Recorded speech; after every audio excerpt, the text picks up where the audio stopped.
பாம்பு கடி, தேள் கடி முதலிய பயங்கள் நம்ம விட்டு நீங்கணும்னா இந்த கோயிலுக்கு போய் வழிபட்டா இது சரியாயிடும்னு சொல்றாங்க ஃப்ரெண்ட்ஸ்.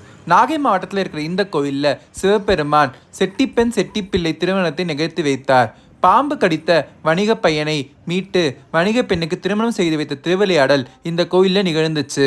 சோழ மன்னர் 63 நாயன்மார்கள்ல ஒருத்தரான கோச்சங்க சோழர் கட்டிய 70 மாடக் கோயில்கள்ல இது ஒரு கோயிலாகும். இந்த கோவில் நாகை மாவட்டத்தில் இருக்கு.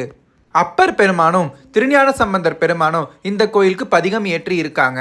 இந்த கோயிலுடைய சுரம் தீர்த்த விநாயகரை வழிபட்டா உடல்ல இருக்கிற பிரச்சனையெல்லாம் நீங்கும்னு சொல்றாங்க. கோவில்ல இருக்கிற லக்ஷ்மி தீர்த்தத்துல நீராடி தல விருஷமாம் வாழை மரத்தை தரிசனம் செய்து வழிபட்டால் நம்மளோட செல்வங்கள் அனைத்தும் பெருகும்னு சொல்றாங்க.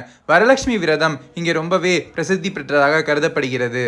முருகப்பெருமானுக்கு அருணகிரிநாதர் பாடல் ஏற்ற கோயில்கள்ல இந்த கோயிலும் உண்டு. நாகை மாவட்டம் திருமருகல் அருள்மிகு ரத்னகிரீஸ்வரர் சுவாமி திருக்கோயில் தான் இன்னைக்கு நம்ம பார்க்க போற திருக்கோவில். இந்த கோவிலுடைய சிவபெருமானுக்கு மாணிக்க வண்ணர் என்ற திருநாமம் உண்டு.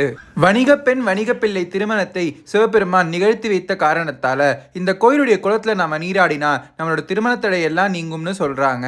ஆமோதரவல்லி நாயகி வண்டுவார் குழலி அம்பாலோடு சிவபெருமான் இந்த கோயிலில் காட்சி தருகிறாரு. இந்த திருமருகலுங்கிற கிராமம் நனிலம்லேருந்து நாகப்பட்டினம் போகிற வழியில் இருக்குது. திருக்கண்ணபுரம் திருச்செங்காட்டங்குடி கோயில்களுக்கு பக்கத்தில் தான் இந்த கிராமமும் இருக்குது. உங்களுக்கு டைம் கிடைச்சா இந்த கோயிலுக்கு போயிட்டு வாங்க. இந்த மாதிரி கோயிலுக்கு பற்றி வீடியோ தெரிஞ்சுக்கிறதுக்கு நம்ம சேனலை சப்ஸ்கிரைப் பண்ணிக்கோங்க.